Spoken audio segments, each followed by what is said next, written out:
নমস্কার, আমি উমা চলে এসেছি আমার আজকের লাঞ্চ নিয়ে। কি রয়েছে? টমেটো পনির।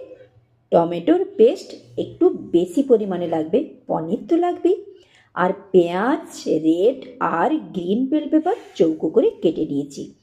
প্রথমে তেলের মধ্যে সামান্য গোটা জিরে ফোড়ন দিয়ে পেঁয়াজের টুকরোগুলো সামান্য নুন হলুদ করে একটু ভেজে নিয়ে টমেটোর পেস্ট দিয়ে একটু কষিয়ে নিয়ে এরপর এক এক করে দিয়ে দেবো ধনে গুঁড়ো আর জিরে গুঁড়ো। এরপর মশলার সাথে টমেটোটা আরও একটু কষিয়ে নিয়ে দুটো কাঁচা লঙ্কা চেরা দিয়ে দিলাম। আমি কিন্তু লঙ্কা আগে করে দিইনি। এরপর কাঁচি মেথি দিয়ে মশলাটা আরও ভেজে নিয়ে ভেজিটেবলগুলো দিয়ে ঘিতে ভেজে রাখা পনিরও দিয়ে দিলাম। তো পনিরকে আমি আগে গরম করে নুন দিয়ে কিছুক্ষণ ভিজিয়ে রেখেছিলাম, এরপর ঘিতে ভেজে নিয়েছি। পনির ভেজানো জলটাও আমি এর মধ্যে দিয়ে দিলাম।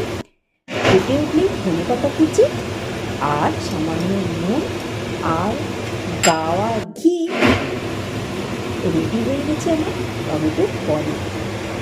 রুটি, পরোটা, লুচি, গরম ভাতের সঙ্গে মন্দ লাগে না। তো এটা হচ্ছে ঘি আমি বাড়িতে বানিয়েছিলাম, ঠান্ডা পড়েছে তো জমে গেছে। তো ওখান থেকে কিছুটা নিয়ে আমি ফ্রাই প্যানে দিয়ে এই যে গলিয়ে নিলাম। এরপর রুটি দিয়ে দিলাম। হ্যাঁ, ঘির মধ্যে রুটিকে আবার আমি ভেজে নিচ্ছি। হ্যাঁ, আমরা তো বিভিন্ন ধরনের পরোটা লুচি সবই খাই, তাই না?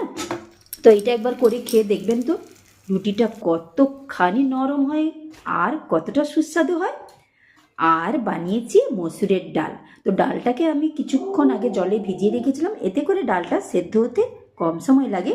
নুন হলুদ দিয়ে প্রথমে ডালটা সেদ্ধ করে নিয়েছি। এরপর জিরে, কাঁচা লঙ্কা চেরা, পেঁয়াজ, একটু আদা কুচি, টমেটো কুচি, সামান্য নুন হলুদ দিয়ে একটু নাড়াচাড়া করে নিয়ে সেদ্ধ করে রাখা ডাল, ব্যাস উপর থেকে ধনেপাতা কুচি আর গাওয়া ঘি। কেমন লাগলো আমার আজকের লাঞ্চ? ধন্যবাদ।